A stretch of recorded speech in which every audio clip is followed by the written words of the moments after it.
Welcome back myself to Macau.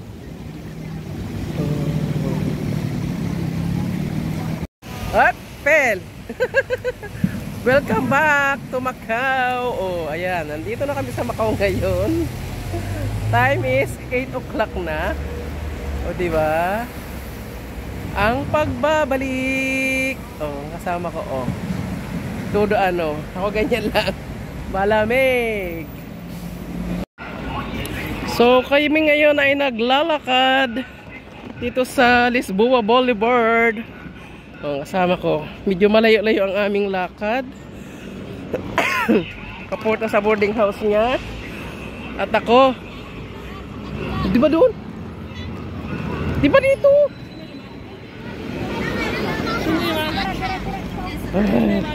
Nagtatalo kami ng aming way. Oh, kasi ayan ang Grand Lisboa. So yan na kami sa basurahan. Ito na lang Lisboa. Dito kami dadaan sa likod. Dahil alam na namin dito, palusot-lusot na kami sa mga eskinita. O, di ba? Adventure in Macau. Kala ko hindi na ako babalik dito eh. Oh, nandito kami sa eskinita. Punta sa boarding house niya kasi wala akong wifi. So ayun, daan muna kami sa ano, sa anuhan ng mga duck.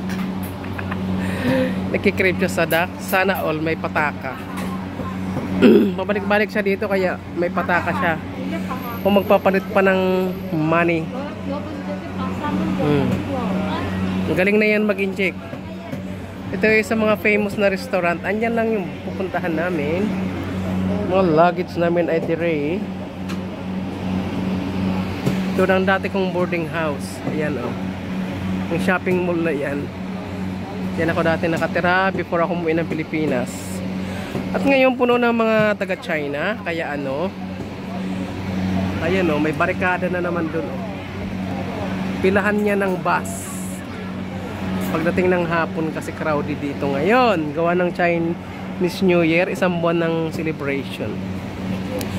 So thank you guys for watching sa aking update. Nandito na naman ako sa Macau and hopefully makahanap ako ng trabaho. So kikikain ako ng duck sa kanya. Roasted duck. Babush!